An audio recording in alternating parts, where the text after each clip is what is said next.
centimeters cubed. It measures temperature, humidity, light, noise, CO2, volatile organic compounds, and presence, motion. This is an IoT device. All in one, it runs on Wi-Fi. So you don't even need anything else. You've got Wi-Fi and it'll just plug right in. So you have devices like this which are providing you all this data live. You can end up with nice dashboards for all your software guys out there. And then you end up with network buildings where you can actually monitor entire building performance. So a lot of companies are starting to work on building platforms. This is one from Microsoft. And you wouldn't think that Microsoft is in the building business. Yes, they are. All we know about Microsoft is, Microsoft Office. But they're doing smart buildings, guys. And then there's a building in Amsterdam called the Edge. This is known to be the smartest building on the planet. And it has become so popular with the millennials like yourself, it has become a destination of choice. This is the Deloitte headquarters in Amsterdam. So somebody was talking about Deloitte offering jobs, right, for you? So Deloitte is attracting people by doing this. So apparently everybody wants to come here, and this is what you get. You get all this information. Sorry. You get all this information from Deloitte. They have smart, they're tracking all sorts of information by putting tons of sensors everywhere. You can control the lights right above your head. You control your own air conditioning. You can work from anywhere. There's all sorts of different things that they're doing, and what they've got is a whole bunch of smart, cutting-edge technologies which are all over the building. There's a lot on this information. If you look up The Edge Amsterdam on Google, you'll find a lot of information there. So let's move to the macro scale, right? Cities. So this is a definition from the ITU, International Telecommunications Union, which is the UN. And I'm very proud of this definition because I wrote it. And it took me 6 months or more to convince, I don't know how many members of the ITU there are, like 123 countries to agree to this definition and made some minor tweaks. But this is my definition. And you can look it up. You'll find this on the web. It's the UN definition now of a smart, sustainable city. And then there's a whole bunch of reports that we put out. If you look it up, you'll find there's 1,000 pages of reports on smart, sustainable cities. It's about 2 years old, so it's probably dated now. But we really looking at sustainability, quality of life. It's all about quality of life. That's what a smart, sustainable city is about. Whatever you perceive it to be. So the guy who's in Singapore, for them, quality of life is very different from the guy who's living in Vijayawada or in Amaravati. You may want, I think this morning the convener said, he talked about waste and water, the canals being polluted. That's a quality of life issue, guys. Swachh Bharat is a quality of life issue. Can be solved by technology and maybe not, but it's both. So quality of life is very, very key to this. It's not just technology.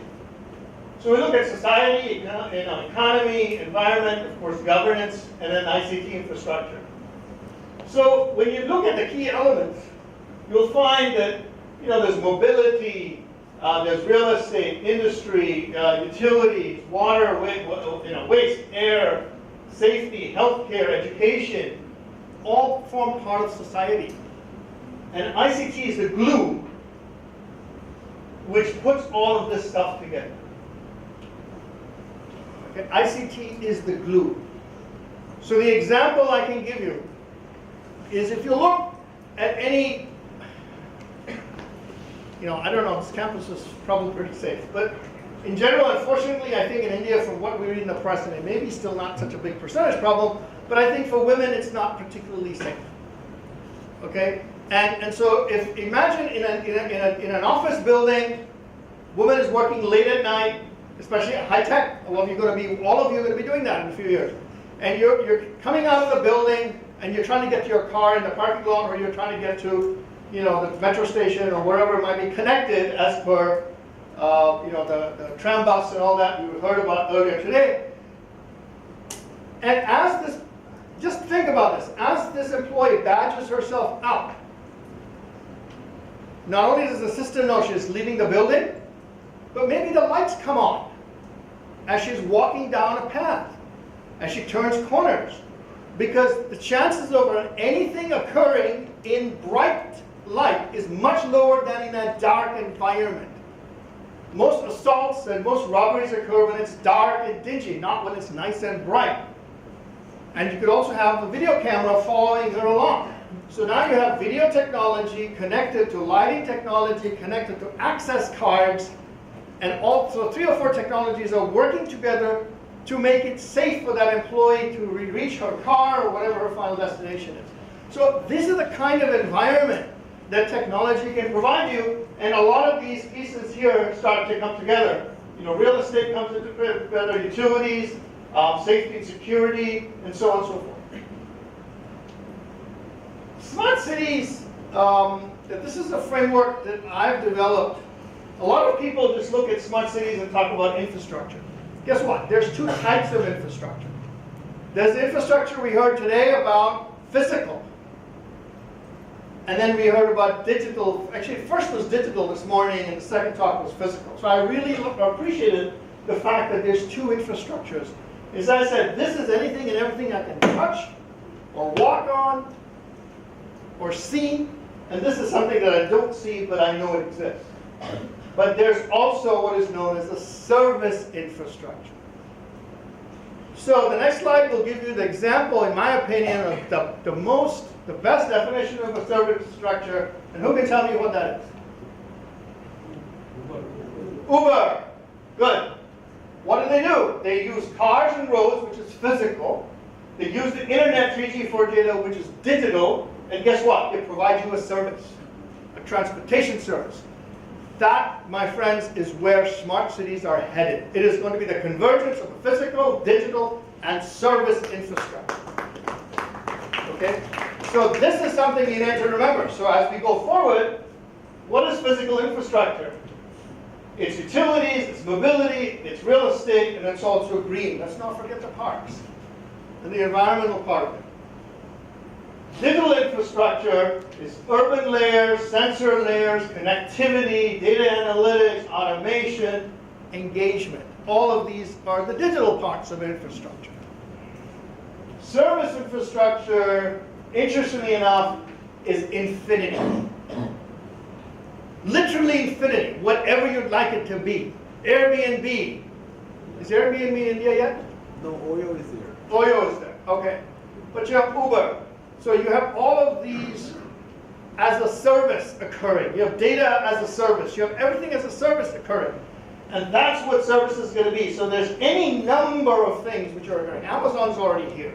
Flipkart. All of these are all services, by the way. Whether you like it or not, they are services. And here's some examples of digital enabled services. Mind you, all of these services cannot be done without digital today. Taxi services were traditional, but you're running out of time, right? Okay. Here's service infrastructure examples, and the role of cities, smart cities, and I'll skip this. Smart energy, okay, I'll skip this. The last one is data. Anybody and everybody generating data. So who can tell me who said those very famous words on top? Huge and bigly. These are 2 new words which came into vocabulary in the year 2016. Mr. Donald J. Trump used these words, huge and bigly. But look at the number of bytes. How many zeros? There's 18 zeros here. That's a quintillion. A quintillion every day. And this was from 2012. My students and I did, it's growing at the rate of something like 8%, 9% a year or something. We did a calculation. Today the number is actually 4.6.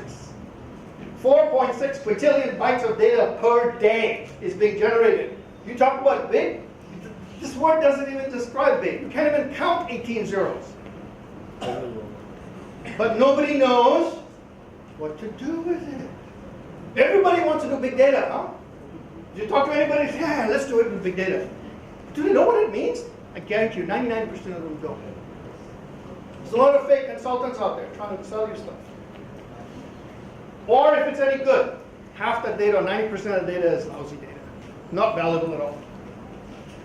But IoT meets data And IoT will, create data-driven cities. You will know, because the city is just pumping data out. People will take that data. They'll give you transportation patterns. They'll give you energy use patterns. They will give you healthcare patterns. They will give you all this information which will improve the quality of our lives. Okay?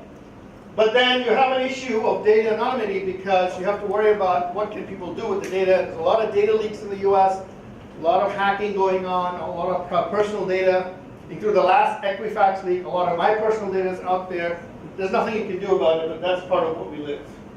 I'm going to skip these services, but cities of the future are going to be intelligent, they're going to be efficient, collaborative, secure, but I think the key word is experiential. You will experience a smart city, and you will say, oh yeah, that was really cool, that was really smart. You may not be able to describe it, but you will feel it. And when that happens, that's a success. In my opinion, that's the success of a smart city, when people can experience it. I'm just going to end up with one thing. There is a city in Scandinavia who made it their smart city goal, not to do with technology, but their smart city goal was to give back. Keyword, give back 1 hour of each day to their citizens.